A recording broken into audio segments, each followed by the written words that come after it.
کی خوراک بننے والی خوبصورت عورت کا واقعہ سنا ہے؟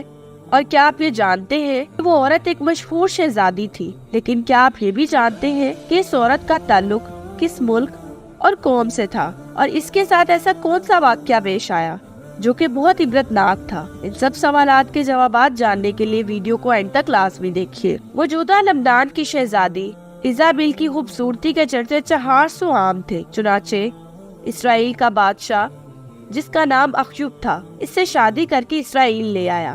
اخشوب نے اسرائیل کے صدر مقام سامریا میں بال کا بہت بڑا اور عالیشان مندر تعمیر کروایا۔ بال ایک دیوتا تھا، اس طرح سامریا شہر کا نام بالبک یعنی بال کا شہر پڑ گیا۔ پورے ملک میں بال کی عبادت گاہیں تعمیر ہو گئی اور اس کے نام پر قربانیاں دی جانے لگی، اور یوں یہودی حضرت موسیٰ علیہ السلام کے بتائے ہوئے دین سے منحرف ہو گئے۔ ایسے وقت میں بھی چند اللہ والے لوگ تھے جو لوگوں کو برے کاموں سے روکتے اور اللہ تعالیٰ کی طرف بلاتے۔ انہی حضرات میں ایک نیک بزرگ یرمیہ بھی تھے۔ بال کی پوجا کے ایک خاص دن ملکہ ایزابیل اور بادشاہ اخشوب بال کے مندر میں موجود تھے اور پوجا زور و شور سے جاری تھی۔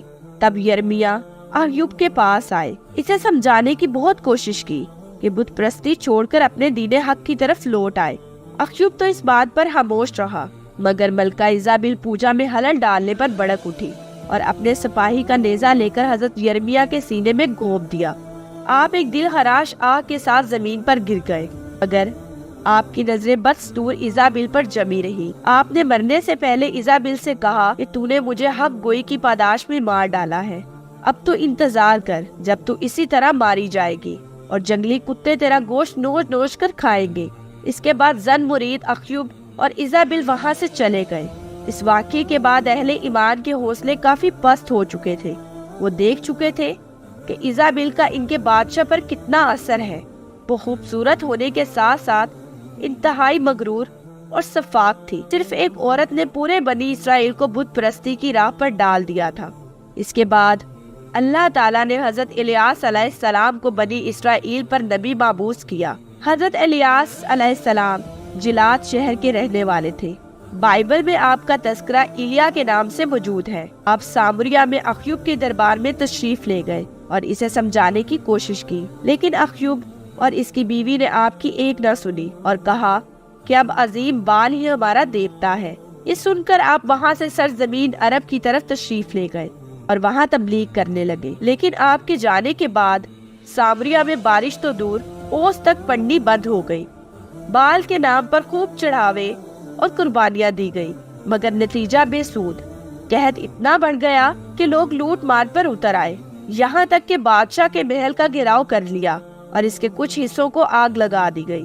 اب بادشاہ انتہائی پریشان ہوا اور حضرت الیاس کو ڈھونڈ کر ان سے بارش کے لیے دعا کی درخواست کی، لیکن یہ بات ایزابیل اور بال کے پجاریوں کو ناگوار گزری اور وہ حضرت الیاس علیہ السلام کی مخالفت پر اتر آئے۔